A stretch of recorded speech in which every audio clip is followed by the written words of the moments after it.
be involved with is going to release money, funds, things that God has set up for you. And there's something that God is also going to show and to prove even in this time. Because see, what's happening is folk have a problem. They have a problem with prophets. They have a problem with God moving. They have a problem with God doing things so that they want to hinder what God is doing through us. They cannot hinder God, but our consciousness, because the prophet says, I'm weary. The prophet says, I'm ready to go home. The prophet says, I'm ready to quit. I've been battling, and I've been working with folk, and everything that I have told them has come to pass. I have not missed with them. The prophetic word has been accurate, though some folks didn't know what I was saying. When you start talking about prophecy, sometimes you call out things that we don't know and we cannot verify. Prophecy is something that people, I don't care what y'all have been taught. I am going to verify something. I want to tell you something. Yeah, go ahead. Prophecy comes in more than just one fold. That's right. Prophecy does not always, people love to say, prophecy comes to confirm. So if you don't know nothing about it, it's not God. That's not true. I talked to a friend of mine, Missionary Simmons, and I told her some things that would happen. And so her mother went into a coma, and she said, well, the doctor said there's no hope, there's no this and that. I said, I know. I said, and you told us that, she's going to die. I said, well, you know what? You're always crying. You're always concerned about other folk. I said, God may just go ahead and give her a miracle just for you. No, I know it's over.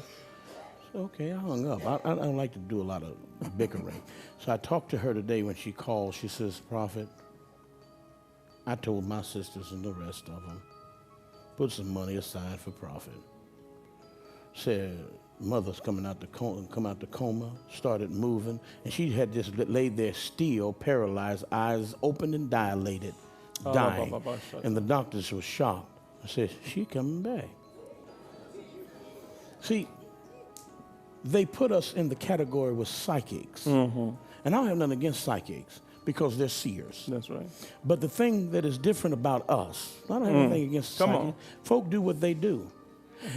I can't take what they have from them, but definitely y'all cannot take what I have. And so prophecy does not just come to confirm. That's right. Prophecy comes to direct and to guide. He tells you things that you don't know. It can tell you about a son that needs deliverance, and that you have tried so many different ways to get him out, to get things settled, and have put money until money. I'm just talking. Yes, you are. But he told me to tell Ira, tell Epps, that it's going to be all right. And the things, because you're around here, God is going to move for you. I'm just talking. See, we wrote this on paper. I didn't wait to just write this, I already wrote stuff down. I used to walk or be coming to church and knew what folk were going to be wearing on the side of the church they'd be sitting on and what I had to tell them. I'm just talking.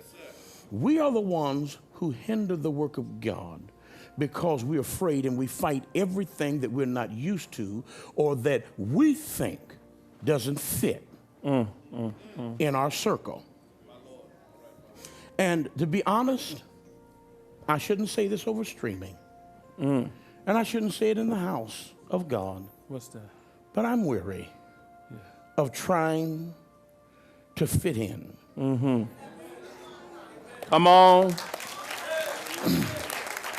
Give God a praise. All these years, folk have tried to fit into the squares when you're not a square. You're a circle. A square cuts off. A circle represents infinity. Or a line represents infinity.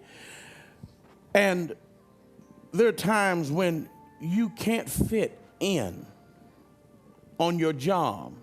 You can't fit in what you're doing because God has a higher calling. But because we babble, because we try to figure out we try to wrestle with what God speaks.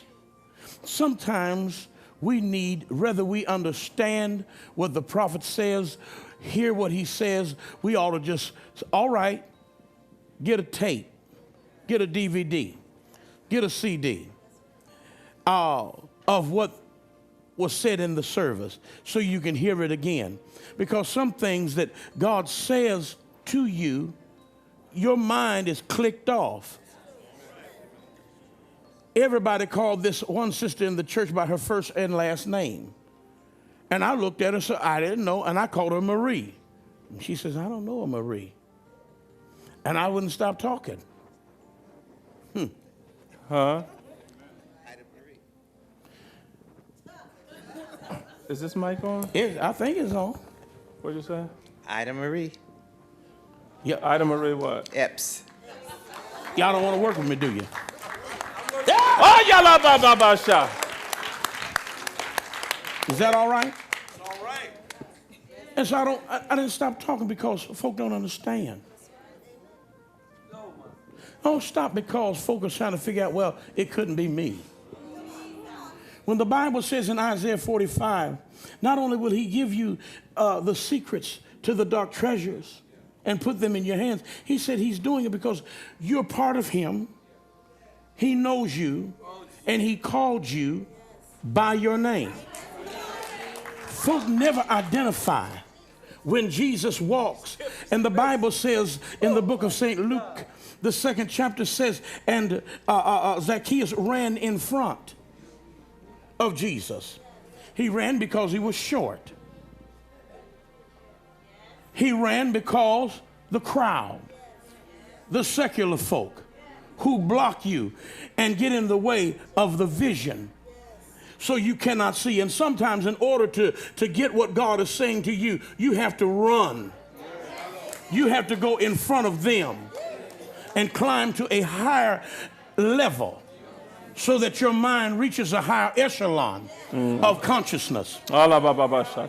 Because the things that you all are asking of God and the things that you're seeking from the Lord, it's just not going to come easily. You have to be willing to hear him. He tells you to do crazy things. He tells one prophet, take your clothes off. I don't want him to tell me that. Oh, yeah. I don't want to make folks sick. I'm here to help folk, not make them ill. He tells one prophet, lay on your side. He tells another one, tell them to dip in the water. He does different things. You cannot lock God in for the miracle that you're asking him, Marie, to do for you. I told him I'd given him 3 days. You're not God. If it please you, I'm asking you to do this. If I need patience to wait on it to be done, give me the patience. But this type of stuff that we have been taught down through the years, that we tell God we want this and we want that. We want this type of husband. I know y'all been taught that kind of stuff. And I want this and that and the other. Instead, and we keep getting broken marriages. Because instead of saying, Father, what I really want is the one you know I can get along with and can get along with me. Y'all not want to hear me. Some folk want traditional church. And because we do not bring the lectern out, and I begin to talk, some folks decided, well, I won't be coming. Why? Because there's no lectern. You already said I don't do a whole lot of preaching anyway. You said I'm always prophesying. So what does it matter whether I sit there and prophesy, walk around and prophesy, or stand behind a lectern? These things do not make me who I am. You set them there, so I'm trying to work with you. This prophet is trying to work with what you've put in front of him. But the time is going to come, and the time is already here, that what we have to do is tell folk, this is what I expect. I want my chair. I want my desk. Because I'm coming there to minister to things inside of you that nobody else can bring.